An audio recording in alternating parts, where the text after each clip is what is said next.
Boa noite, internet, boa noite, Brasil. Eu sou o Cris Dias.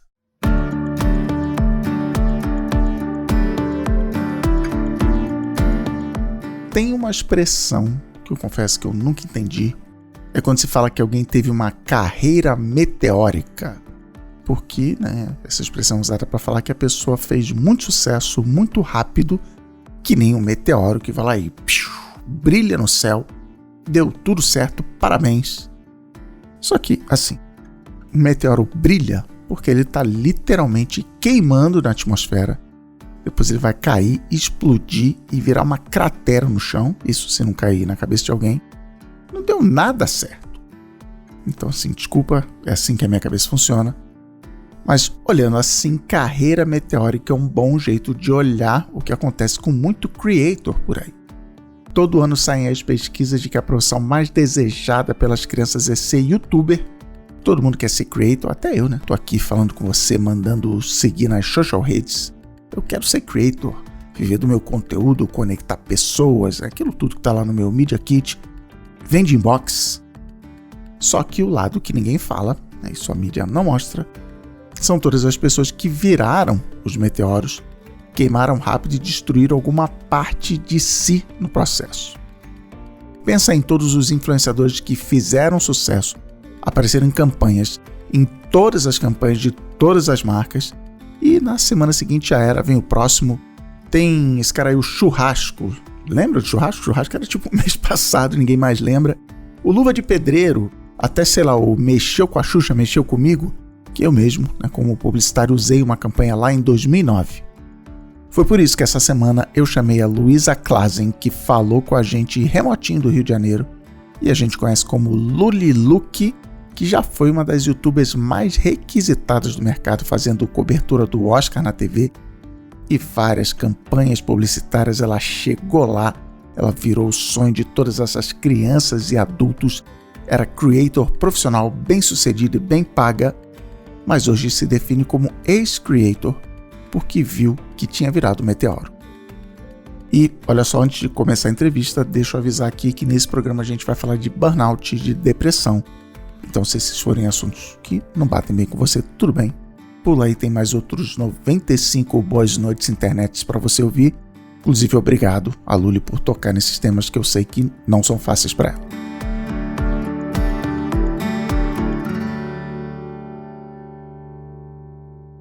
Acho que um bom jeito de começar assim, como você se define, ou você se definia, Para mim, a analogia ideal é, você encontrou uma pessoa que você tá na, sei lá, CCXP, encontrou uma pessoa que você nunca viu no Rio 2C, como é que você se descreve, qual o seu crachá? Em poucas palavras, como é que você se descreve, ou se descrevia, como você preferia? É uma pergunta difícil, porque quando a gente se descreve, a gente também tá colocando o que a gente quer ser.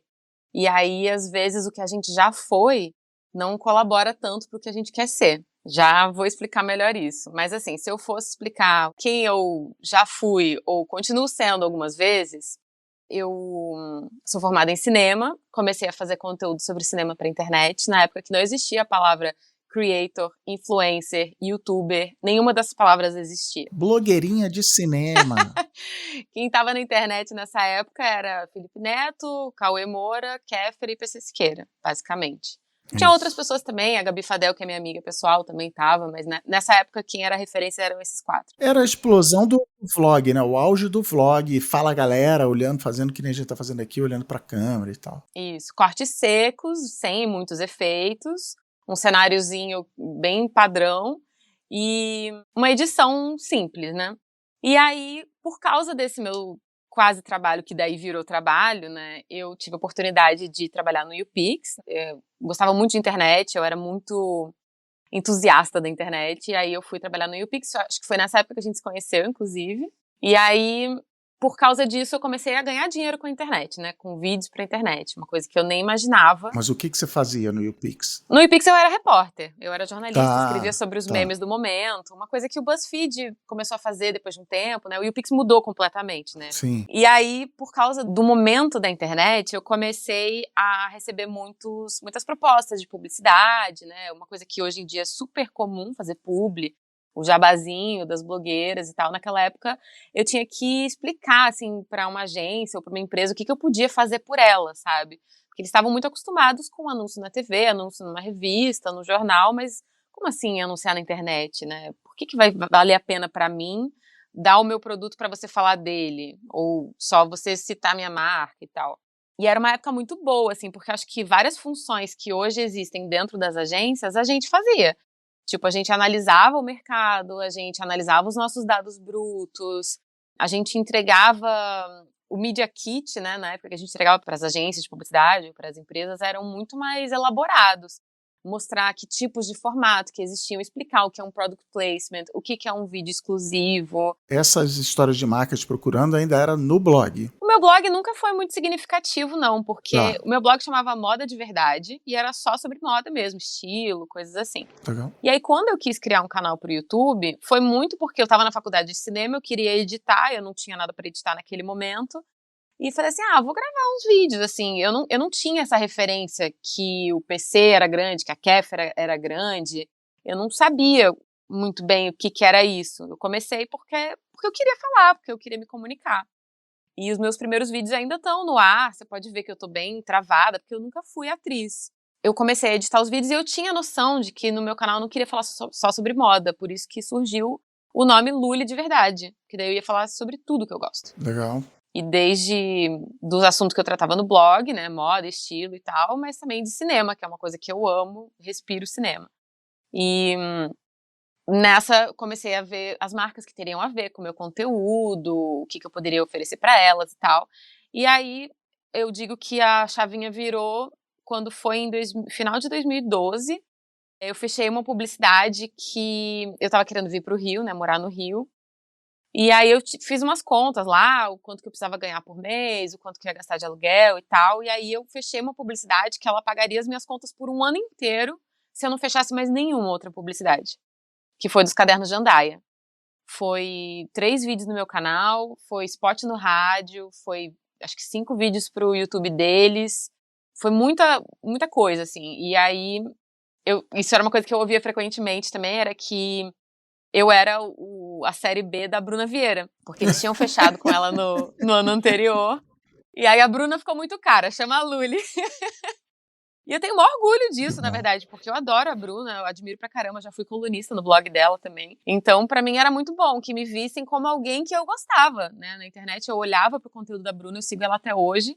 E eu acho maneiro o que ela faz, sabe? Eu acho que é necessário em vários aspectos. Então, se eu sou vista como a série B da Bruna Vieira, tô feliz. Olha, já que não deu, velho. É. Nossa, mas então, é bom você falar isso, porque eu te chamei aqui pra você me ensinar como fechar um job que vai pagar 1 ano das minhas contas, muito bem. Começa o seu curso, que, nossa, tá... Só de pensar assim, até esses entregáveis, você fala, não sei quantos vídeos, não sei quantos que eu falei. Nossa, bicho, isso hoje em dia as marcas querem pagar tipo 1 semana. Mas você já começou o canal já de olho em marca, já falando assim, legal, você começou a fazer? Não, tá bom. Eu nem sabia que isso era viável, porque Tá. eu não conhecia esse mundo de criar conteúdo pra internet. Eu não assistia aos vídeos que eram publicados na época. Eu era professora de inglês no meu contraturno da faculdade, e eu lembro de, no caminho pra escola de inglês, eu passava por uma propaganda de outra escola de inglês que tinha o Felipe Neto. E aí os meus alunos me explicaram, esse é o Felipe Neto, etc, etc. E daí o PC tava na MTV também. Então era uma coisa assim meio, então as pessoas ganham dinheiro, mas não é com o que elas fazem, é com outras coisas. Sim, boa. Mudou muito a minha visão. Que não tinha AdSense, não tinha break do YouTube, não tinha nada disso. Eu acho que existia, sabe? Mas isso não tava dentro do meu radar. Hoje em dia, quando alguém vai começar a criar conteúdo, a pessoa já sabe o que ela quer, pra onde que ela vai, qual o nicho que ela vai mirar. Naquela época, eu realmente só queria me comunicar. Isso é uma coisa que eu vejo, assim, muito em comum entre as minhas amigas que começaram a gravar vídeo aí entre 2010 e 2013. As pessoas queriam construir uma comunidade, trocar ideia, mostrar o seu cotidiano. Tem uma amiga minha, a Sangerini, agora ela tá morando no Canadá, mas eu conheci o canal dela porque ela morava em Niterói. E ela fez um vídeo mostrando uma videolocadora que ela alugava filmes. E era a mesma locadora que meu pai ia alugar filmes. Então, sabe, esse tipo de coisa pequenininha, assim, de comunidade mesmo. E aí, quando eu fui pro primeiro YouPix que eu frequentei, né, que foi em 2012, acho que foi começo de 2012, eu vi uma palestra do Cauê Moura falando sobre como ganhar dinheiro com internet. Aí eu falei, as pessoas ganham dinheiro com isso. E aí, trabalhando no YouPix, foi quando eu tive muito contato com pessoas que estavam pensando a internet de um jeito que eu nunca nem tinha ouvido falar lá em Curitiba, sabe?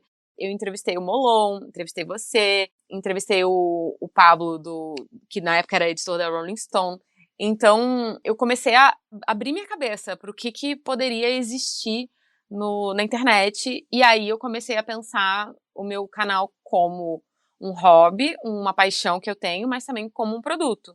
A minha influência começou a ser uma coisa que eu podia entender realmente que era precificável, entre várias aspas, assim, né? Boa. Porque eu não me vendo tão facilmente.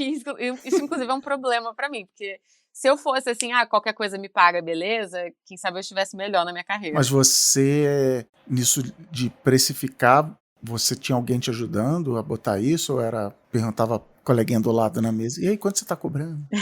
Eu me agenciei até, acho que foi 2014, de 2011, que foi quando eu comecei, até 2014, porque era uma coisa assim que dava pra fazer, dava pra responder os meus e-mails, dava pra precificar e tal. E aí as networks começaram a bombar muito no Brasil. Verdade. Veio a Machinima, e aí começou o Paramaker e tudo mais. Então, nessa época, eu comecei a ter alguém me agenciando. Tive alguns contratos que não eram tão legais, outros que eram melhores, mas eu digo que entre 2011 e 2013 foi a época de plantar. E de 2014 até 2016, 2017 foi a época de colher. Boa. Porque aconteceu muita coisa.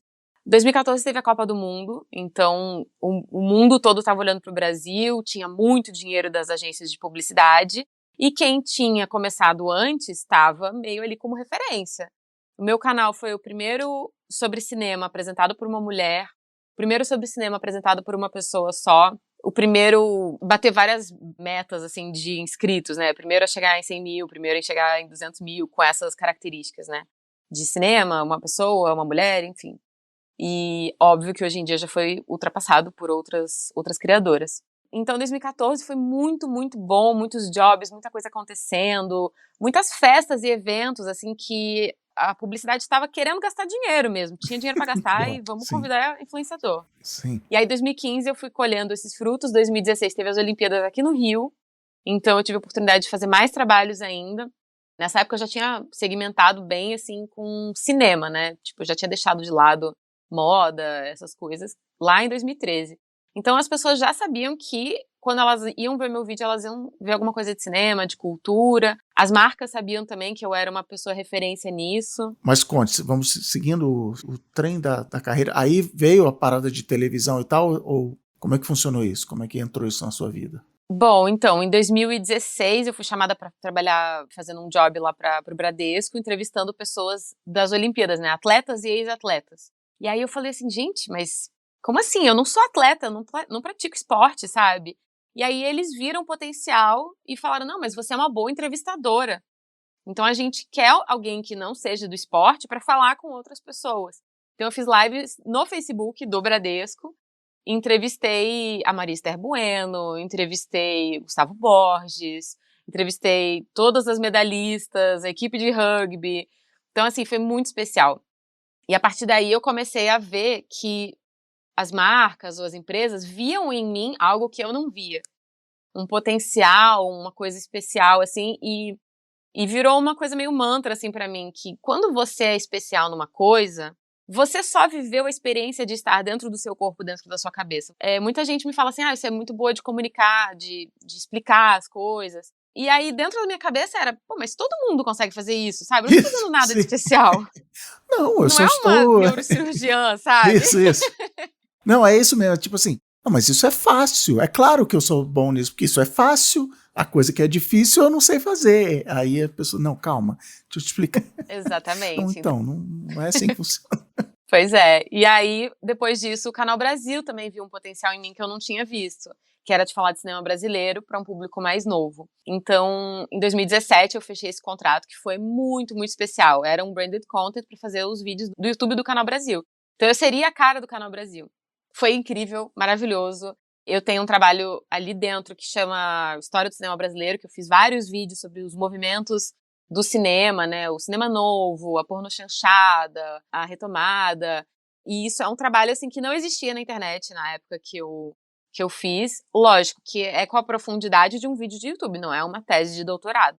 Mas para quem está estudando cinema, para quem quer se interessar um pouco mais sobre a história do nosso cinema, é muito amplo, assim. Eu fiz um vídeo que é o resumão de tudo e depois eu fui destrinchando em cada um dos vídeos. Uma coisa que o Canal Brasil me propiciou fazer, porque eles me davam liberdade total de fazer o que eu quisesse. Se eu chegasse pra eles e falasse, eu quero fazer um vídeo sobre, sei lá, a aparição de lápis nos filmes brasileiros. Tá bom, vai lá. É muito legal isso. E aí você pesquisava, roteirizava, fazia tudo, não era só ser apresentador, ler um roteiro que alguém botava na tua frente, você estava fazendo tudo. Exatamente. E daí, nessa época, eu namorava o Lucas e ele me ajudava gravando e editando. Mas, entretanto, nesse momento, eu estava vivendo o pior momento mentalmente, psicologicamente pra mim. Tá. Que nem a gente falou que todo mundo estava procurando meu nome quando a referência era cinema. Eu cheguei num ponto que eu estava abandonando a minha curadoria para acomodar as publicidades. Então, eu estava me fazendo muito mal. Eu fazia um vídeo por semana, numa época onde fazer um vídeo por semana era uma coisa normal, né? Era show, era o recomendado, né? Era tão bom. E eu tinha 4 vídeos pra postar no mês, e aí teve um mês que eu fechei 5 publicidades. E aí alguém viu isso ali no meio, né? Eu também falei, pô, gente, oferece pra esse 5º patrocinador aí alguma outra coisa, porque não tem condição de eu fazer 5 vídeos, sabe? Não tinha como eu dar conta disso tudo. E aí eu tava deixando de lado as coisas que eu queria realmente fazer, sabe? Por exemplo, esses vídeos do Canal Brasil, né, de história do cinema brasileiro. Esse é o tipo de coisa que eu gosto, assim, vídeo cabeçudo, vídeo pauta fria, assim, um negócio que as pessoas ainda vão voltar, depois de 10 anos, elas ainda vão consultar aquele material. Mas a publicidade quer sempre coisas rápidas, então eu te fazia lá, lista de filme sobre tal coisa, lista de filme, lá. Se você gostou disso, vai lá no site do não sei o quê, tarará. E começou a me quebrar por dentro isso, sabe? Então, eu tive o famoso burnoutinho, que acontece, né? O sabor premium do burnout. Naquela época eu não sabia o que era isso, o Whindersson não tinha passado por isso, então não era um assunto que se falava entre os creators. E Deus me livre você reclamar que você não está feliz fazendo o trabalho dos sonhos das pessoas. É como se um jogador de futebol, do nada, viesse e falasse assim, não, eu tô deprimido, eu não consigo ter prazer no meu trabalho. Então, mas é interessante você falar o jogador de futebol, que é um exemplo que eu sempre uso quando eu vou falar a diferença de ser profissional e amador. Teve um cara, eu não lembro quem era, um jogador de futebol inglês, que a mãe dele morreu e ele jogou no dia seguinte. Tudo bem que eu até imagino assim, o cara, tô querendo me desconectar, vou, sabe? Não é que ninguém obrigou ele, mas assim, cara, você vai jogar chovendo, você vai jogar quando você não tiver afim, você vai jogar no inverno, você vai jogar, sabe assim, você vai jogar, porque o seu trabalho, você vai treinar na segunda-feira, não é só jogar, né? Tem a semana inteira. Você tem que fazer musculação, tem que botar gelo, tem que, depois do jogo, entrar na banheira. Você vai fazer um monte de coisa, que virou episódio de trabalho não é o trabalho, mas enfim. Mas o profissional é isso. Cara, você tem que fazer. Como assim você não vai fazer? E no mundo creator, eu vejo que é o que acaba levando para o burnout, junto, que talvez seja a mesma coisa, com até que você brincou, que não é mais um vídeo por semana, né? Então, primeiro, é mais de uma plataforma. Na época você fazia só YouTube, o resto era ali, né? Tô aqui pra, né? Vou twittar aqui, vou fazer... Pra divulgar o YouTube. Pra divulgar o YouTube. Agora você tem que fazer YouTube, mas YouTube não é só YouTube, é o Shorts e o YouTubão. Aí você tem o Instagram que tem live, tem o Reels, tem o Feed, tem Stories, aí tem o TikTok, que agora é vídeo de 10 minutos.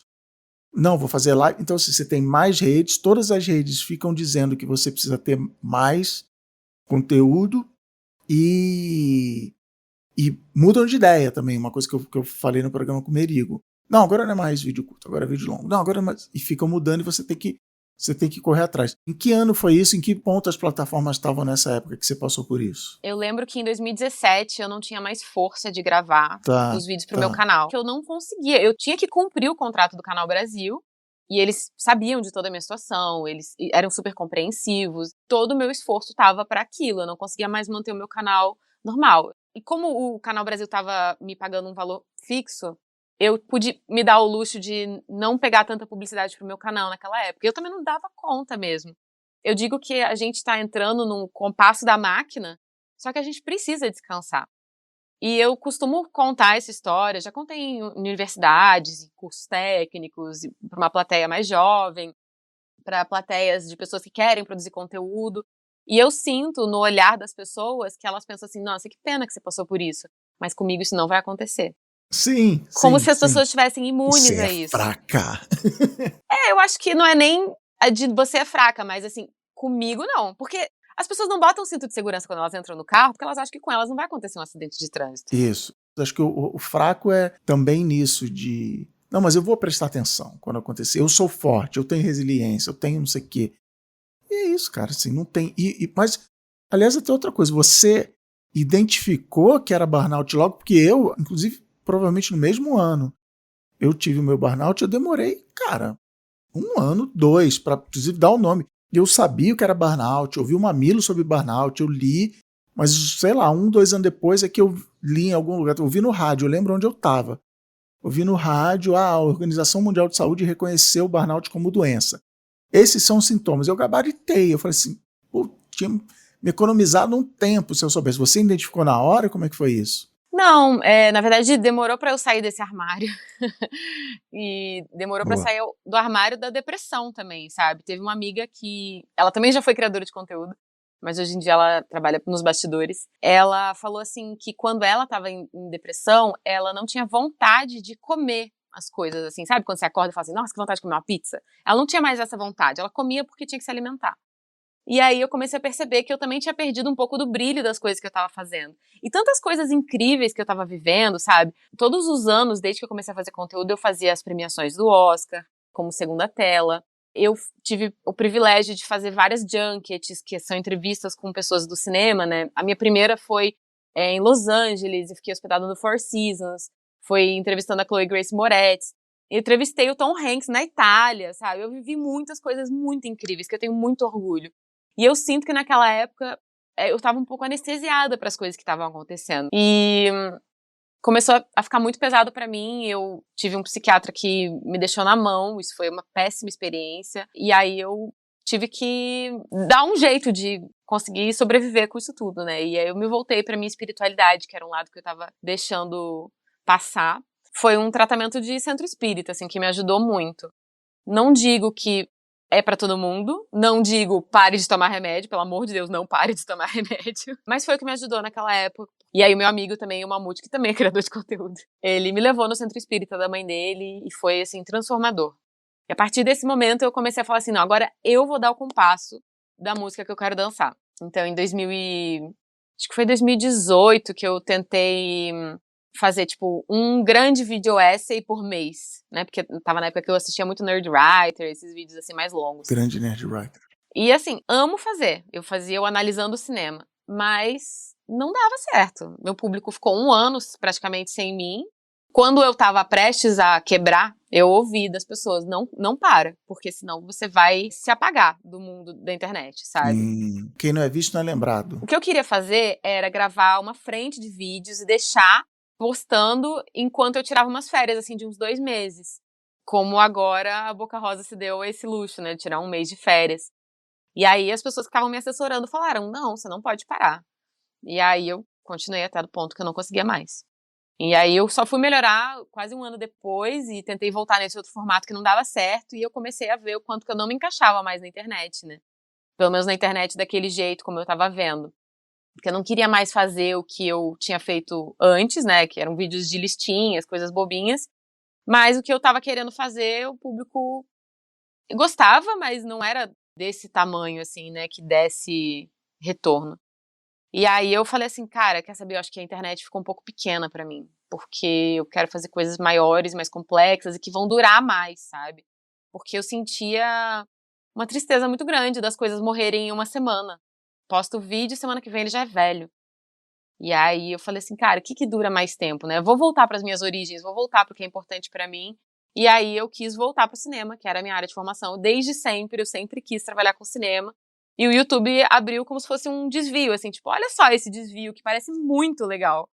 ou esse outro caminho que você estava planejando ir que não vai te dar dinheiro, né? Porque viver de cinema no Brasil é um desafio até hoje, imagina naquela época. Mas isso de o vídeo durar uma semana, tava até bom, né? Que agora o vídeo dura um peteleco pra cima, já é o próximo, toda a história de binge watch, de acabou, tutum, tutum, tutum, próximo, e essa cultura. Mas eu acho curioso essa história que você tá falando, que você foi pra Itália, não sei o quê, que uma coisa que fica na cabeça, se você usou essa expressão, é você está trabalhando na profissão dos seus sonhos e do meu sonho. Eu queria. Então sai, que eu vou ficar no seu lugar. E também uma coisa de mal agradecida. Cara, você foi pra Itália entrevistar o Tom Hanks. Como se você está triste? Porque aí também tem essa, né? Essa palavra tristeza. Depressão não é tristeza, burnout não é tristeza. O sintoma que me definiu, que fez cair a ficha quando eu li, foi.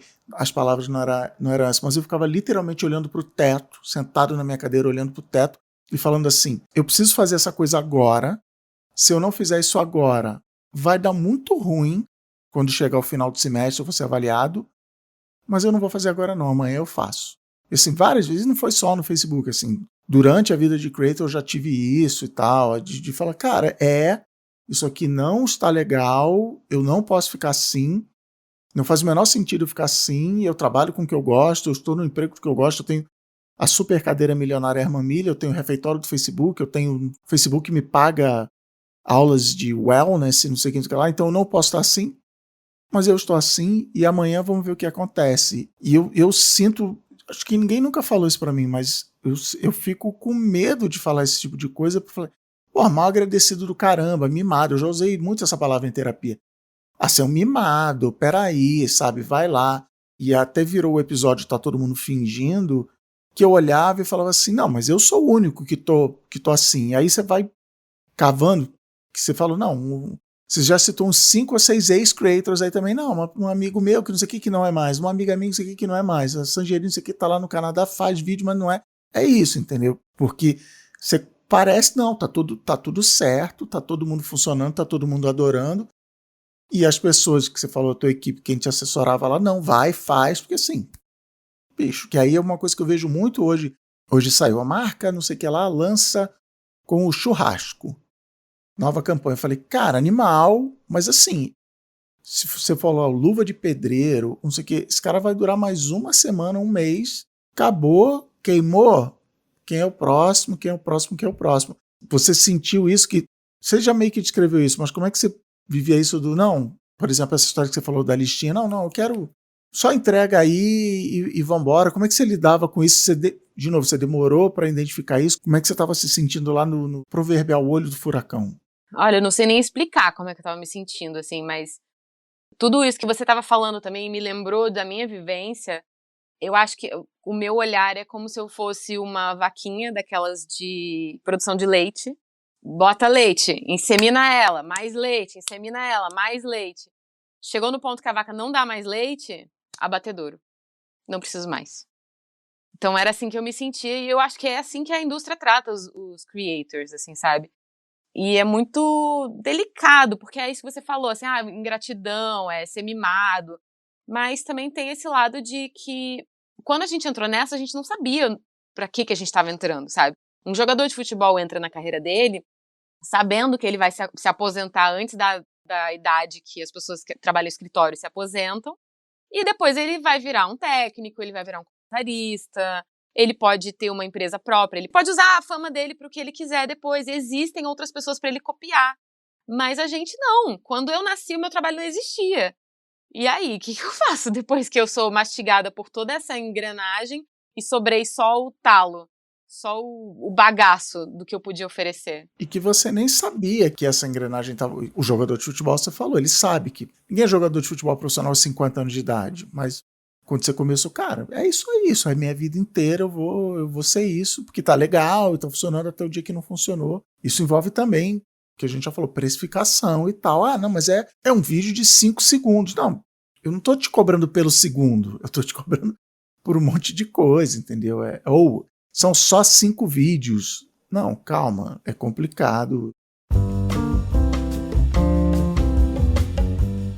No Momento Alura dessa semana vai ser assim, eu vou ficar aqui 3 minutos falando grátis, fim, acabou. Porque é um absurdo isso que a Alura tá fazendo, uma imersão, um curso, um intensivão de 5 dias sobre esse assunto aí, você sabe qual é, tá morando no triplex da cabeça das pessoas, no meu tá demais, inteligência artificial aplicada ao trabalho, totalmente grátis, R$0, não dá, tem que fazer. Vão ser 5 dias de aulas online grátis, já falei que é grátis, sobre como usar ChatGPT, Midjourney, todas essas plataformas de inteligência artificial na sua carreira, para você ser aquela pessoa que se destaca no trabalho porque domina a inteligência artificial, em vez de ficar com medo. 5 dias com padrão de qualidade Alura, vão ser aulas práticas com desafios e exercícios baseados em problemas reais que a gente precisa resolver no trabalho. E você não tem que ter nenhum conhecimento prévio de inteligência artificial, não precisa nem ser da área técnica, é para todas as profissões, porque você vai aprender a pensar, a pedir as coisas para a inteligência artificial de um jeito que não é faz aí o meu trabalho, é entender como usar a máquina para te ajudar no trabalho. Eu tô já há muito tempo aqui sem falar que é grátis, 5 dias de aulas grátis. Agora atenção, as aulas começam uma semana depois do lançamento aqui do podcast, dia 19 de junho. Então não dá bobeira, faz a sua inscrição grátis.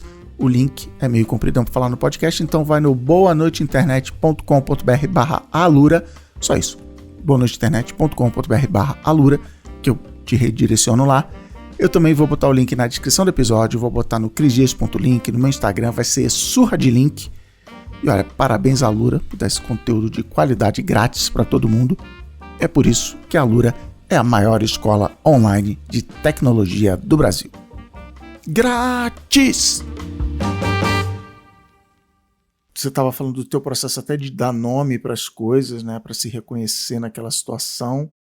E aí você contou também a história de então tal, que você olhou para o que você tinha literalmente feito, o teu ofício de fazer vídeos no YouTube, e você enxergou naquilo ali a oportunidade de fazer outra coisa. Como é que isso passou na tua cabeça? Como é que esse raciocínio se formou? Bom, eu acho que tem muita influência do meu namorado na época, né, o Lucas. Ele também queria trabalhar com cinema. Ele começou a fazer conteúdo pra internet, mas ele começou a se interessar mais por fazer coisas que durassem mais tempo. Acho que foi uma coisa que os dois sentimos. E aí eu fui em busca de me ressignificar, né, mudar o meu cartão de apresentação, que foi aquilo que a gente falou lá no começo do papo. Boa. Quando eu me apresento, eu falo sobre quem eu fui, mas também sobre quem eu quero ser.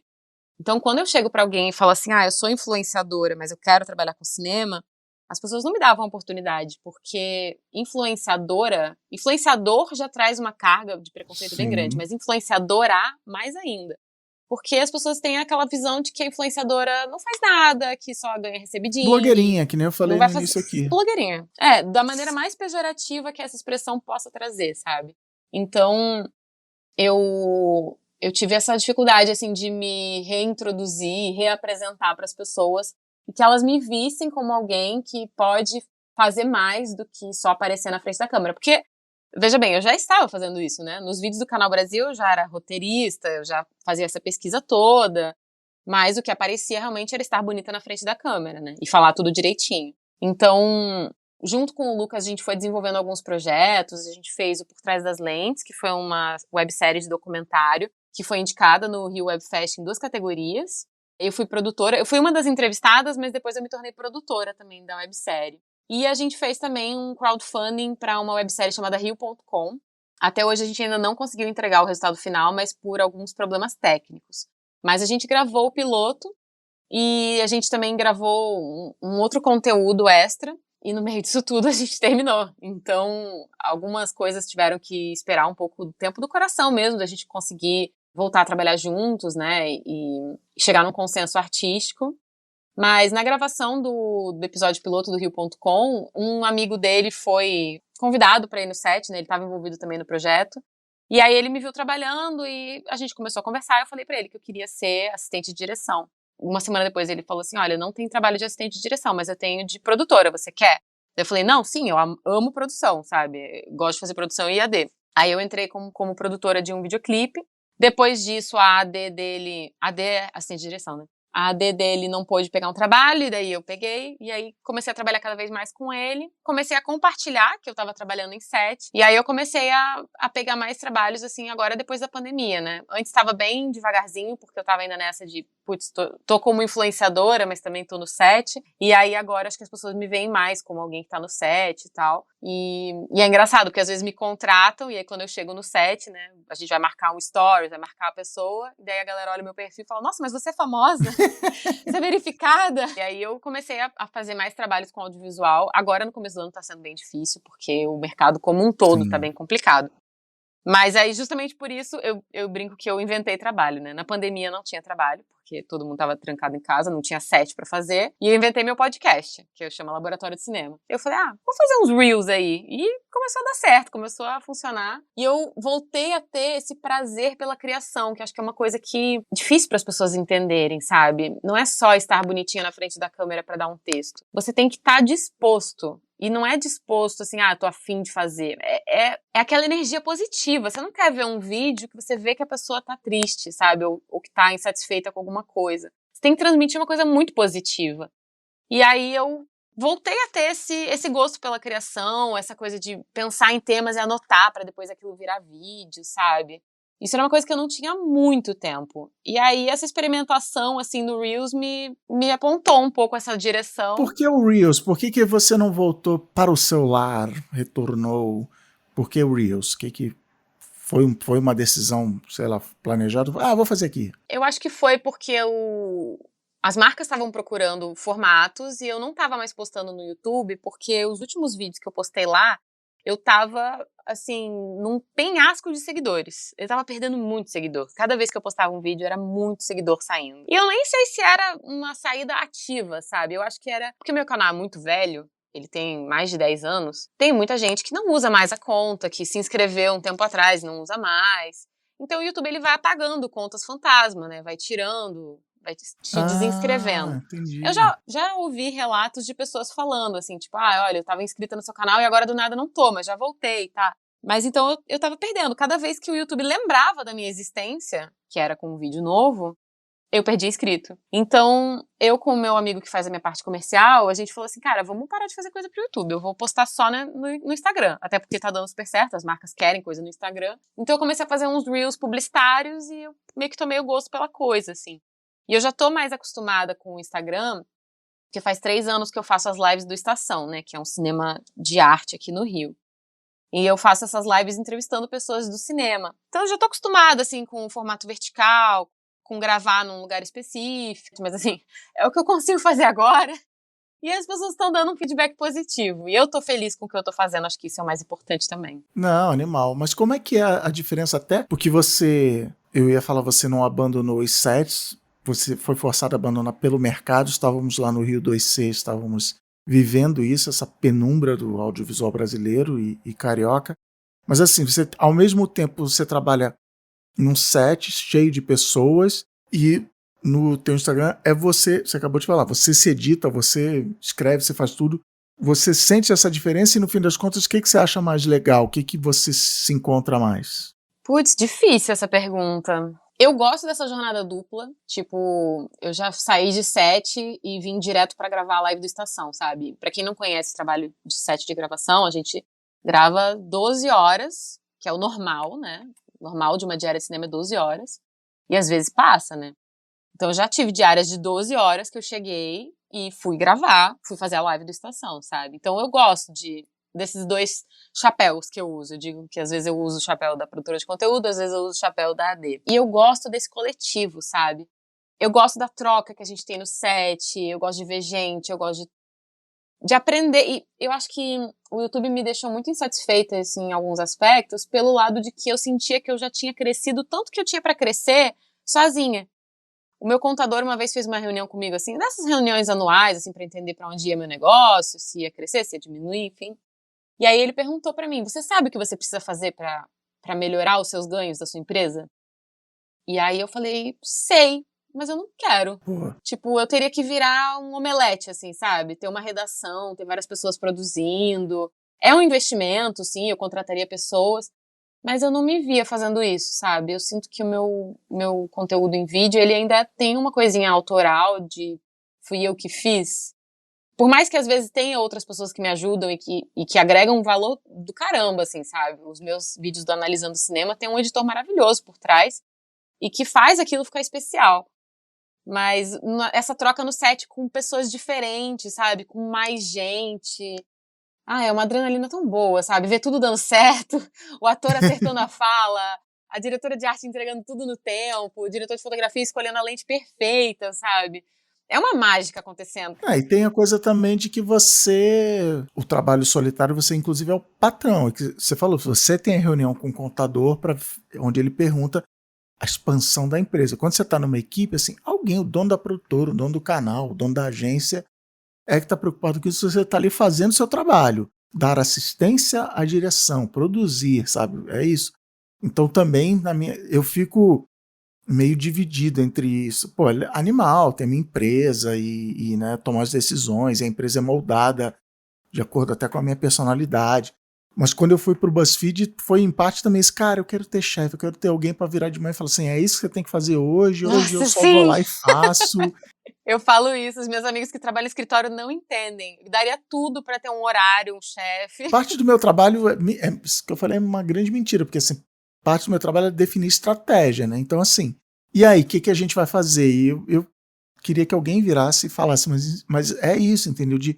Você tá dentro de uma coisa maior, de você ter até um post emocionado no LinkedIn que eu fiz, meio, e aí, home office, será que é uma boa mesmo? Que é você sentir, galera, tamo junto nessa aqui, se afundar, afunda todo mundo junto, se der bem, tá todo mundo junto e dá tudo certo. Mas nessa história que você perguntou, que você contou de seus amigos e tal, o que você tá sentindo de diferente até nesse hiato que você fez aí? No fim das contas, você ficou quanto tempo afastada? Eu acho que foi uns 9, 10 meses ali de 2017 para 2018. Agora, com esse retorno, assim, de Reels, foi, sei lá, talvez uns 2 anos. Tá. Eu comecei a fazer o podcast, né, então eu nunca parei 100%, nunca sumi da internet, sabe? Mas era diferente a maneira como eu tava encarando, assim. Hoje em dia eu não encaro mais como a internet vai pagar minhas contas. Legal. A internet vai me dar um bico, é uma coisa a mais. O que eu quero mesmo é trabalhar em set, ganhar dinheiro com isso e ter o resultado do meu trabalho passando sei lá, na casa das pessoas, nas salas de cinema. E a internet é uma coisa a mais, que foi uma experiência muito incrível, mas eu não me vejo mais vivendo só disso, sabe? Essa mudança de ângulo, de abordagem que você acabou de falar, isso também impacta na decisão editorial do tipo de vídeo que você vai fazer, do tipo de história que você vai contar? Você toma esse tipo de decisão? Eu acho que isso afeta no gerenciamento de tempo, sabe? Então, se eu tô fazendo um trabalho que me exige estar num set durante a semana inteira, eu não vou poder aceitar ir para uma gravação naquele período. Então, assim, se eu posso acomodar o trabalho de internet ao redor da minha vida que não é de internet, eu vou fazer. E se faz sentido para mim, se eu gosto, enfim. Mas se eu tiver que desistir de um trabalho de set para fazer alguma coisa da internet, nossa, tem que valer muito a pena para isso acontecer, sabe? Tem que ser um negócio muito especial mesmo. Tipo, já fiz viagens, né, como eu falei pra você, fazer junket e tal, são experiências muito sensacionais. Mas eu tendo a privilegiar agora os trabalhos de set porque eu acho que eles me levam pra onde eu quero estar. A internet, ela confirma o que eu gosto de fazer e eu tenho meu público, eu tenho muito carinho pelo meu público. Toda vez que eu posto conteúdo, eu adoro ver os comentários, porque é um lugar muito bom, assim, muito gostoso de ler o feedback das pessoas. Acho que você sente isso também com a galera do Boa Noite, sabe? No Discord e tal. Sim, sim. Então, dá um prazer muito grande. E eu acho que essa galera entende também o que eu quero, o que eu busco. E quem sabe vai sentir orgulho também quando eu puder dizer, gente, olha só, meu filme vai estrear, sabe? Acho que essa galera vai ficar feliz junto comigo. Falando de novo de Rio 2C, eu acho curioso você falar isso, porque uma das grandes dores que eu senti das pessoas, das produtoras que trabalham em sets, como você está descrevendo, é de que vou usar a palavra que você não gosta, que eu também não gosto, que é influenciador, mas os creators, os influenciadores, os blogueirinhos em vídeo, estão engolindo o audiovisual, estão jogando o preço para baixo, estão se conectando pro bem e pro mal, assim, consegue uma conexão com o público muito maior do que a Xuxa falando compre Monange, pelo que a gente já falou, porque é real, porque é de verdade e tal. Mas, por outro lado, é isso. Eu como creator individual, eu consigo cobrar 1/10 do preço que uma produtora cobraria, ou que uma agência e depois uma produtora cobraria, e eu boto líquido mais dinheiro no bolso do que, sabe, do que sobraria lá.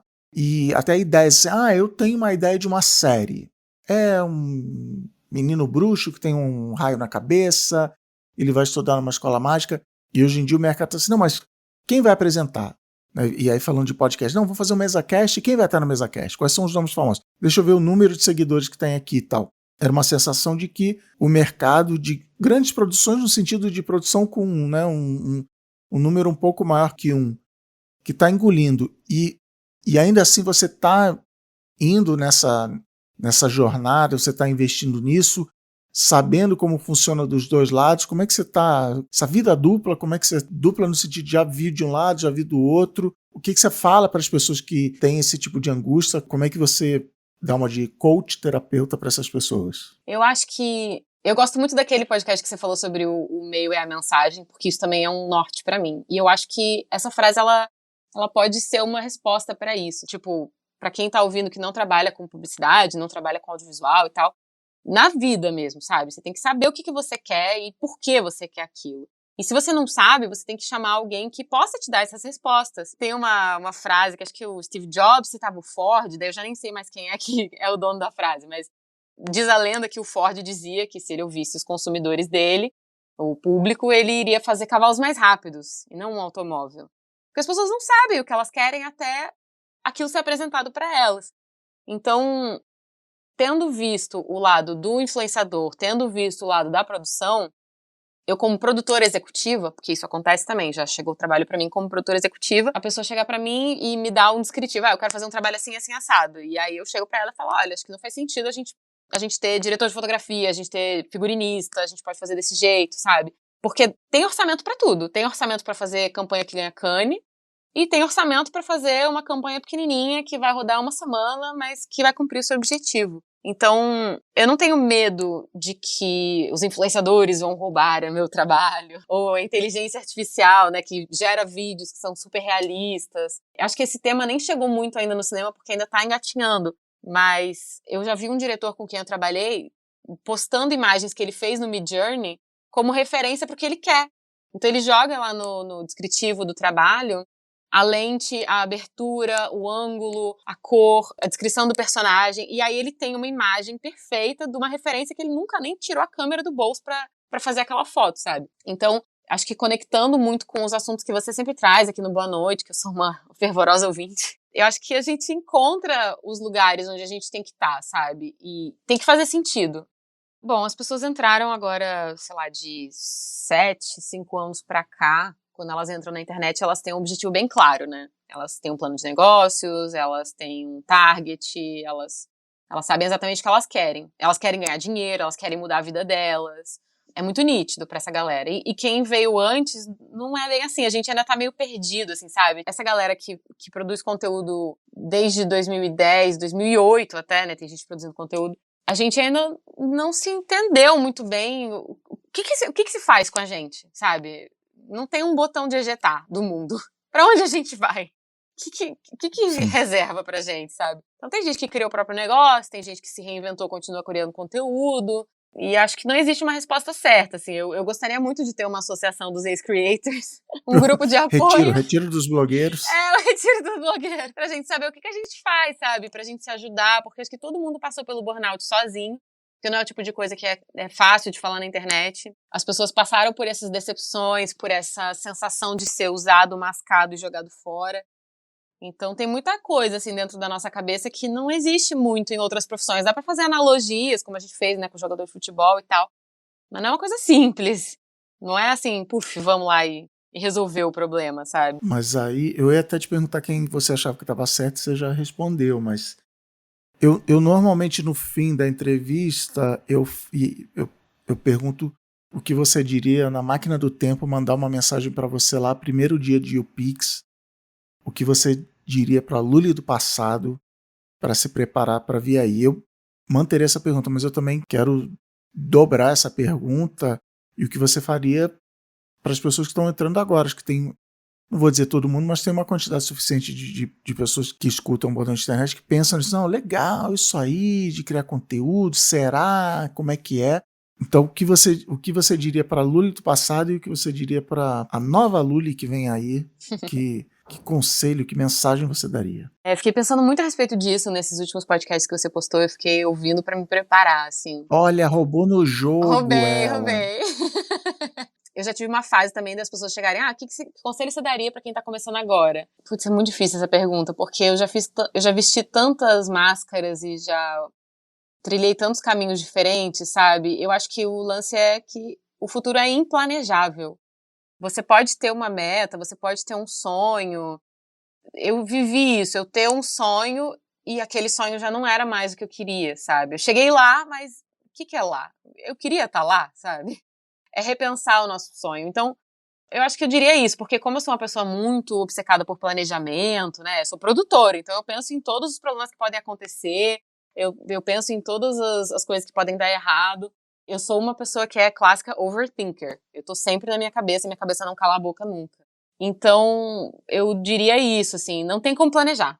Então, se divirta no caminho, aproveita o que aparece e seja sincera com os seus sentimentos, seja sincera com os outros. E aí eu olho pra trás na minha jornada e por mais que eu tenha muitos tropeços e coisas difíceis e tal, eu tenho pouquíssimos arrependimentos. Eu fui quem eu queria ser, sabe? Então acho que é isso. Seja sincero com a sua essência e não tente planejar as coisas, porque as coisas acontecem até de uma maneira melhor do que você planejava. Ótima maneira de terminar esse programa. Lully, muito obrigado aí pelas suas histórias, pela sua... Você abrir a caixa preta aí do mundo creator que você passou, nem todo mundo, até você mesmo citou isso, a galera não gosta de ficar falando das coisas erradas, adoro trabalhar com esse diretor maravilhoso, ele, filme da minha vida, mas obrigado demais pelas suas histórias aí. Obrigada pelo convite, Cris, eu te admiro muito, eu gosto muito do Boa Noite Internet. Eu gosto das pautas que você levanta, sabe? E esse é o tipo de internet que eu quero. São coisas que cutucam o meu cérebro para que essas vozes, que elas nunca calam a boca, pelo menos elas estejam na direção certa. É isso. Essa é a única parte do programa que vai ao ar, você me elogiando. Perfeito. Bom demais, valeu.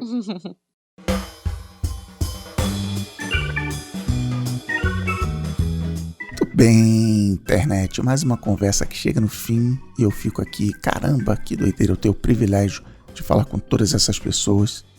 Eu fico muito feliz durante a semana, porque a pessoa que foi entrevistada fica me contando de todo mundo que está entrando em contato, que manda aquela mensagem no Instagram, que agradece. Para mim é isso, o sucesso é quando vocês curtem as ideias dessas pessoas incríveis e entram em contato direto com elas para agradecer, porque aí eu fico todo orgulhoso dessa nossa comunidade, dessa coisinha que a gente construiu aqui ao longo desses 5 anos. E por falar em comunidade, vou falar de uma coisa aqui que já tem tempo que eu não dou aquela levantada, aquela propaganda, que é ele, o nosso Discord. Na virada do ano aí, não sei se você sabe, não sei se você tá ligado, eu saí do Twitter, tranquei minha conta, parei de publicar. Meu Instagram também, nem tem passado muito tempo lá. Por quê? Porque onde eu vou mesmo, onde é legal, onde eu moro, porque é bom demais, é o nosso Discord, onde a gente conversa sobre tudo, onde todo mundo se respeita, troca dica, fala de boa sem ficar se preocupando em aparecer, em virar hit na internet. Só que aí, sempre que eu vou falar de Discord, o povo fica, não, mas eu não sei usar, não quero aprender mais uma rede. É só, gente, confia no pai, é um chat de texto, só isso. Se você sabe usar o Zap, você sabe usar o Discord, só vai lá, começa a conversar que você vai ver. Então, para entrar, vai no boanoiteinternet.com.br/Discord. Vai ter o link para você entrar e se você apoia a gente aqui, tem também o link para pegar as suas regalias no mundo de vantagens e sentir aquele quentinho no coração de saber que ajuda o Boa Noite Internet a seguir contando histórias. Vem com a gente. Semana que vem vai ser a vez de falar sobre como fazer networking para subir na carreira. Só que é claro, porque aqui é o Boa Noite Internet, não é o tipo de networking que os coaches explicam. Domingo que vem, 8 da noite, aqui mesmo. O Boa Noite Internet é um podcast da Ampere. A produção, pesquisa e edição de roteiro são da Ana Maron.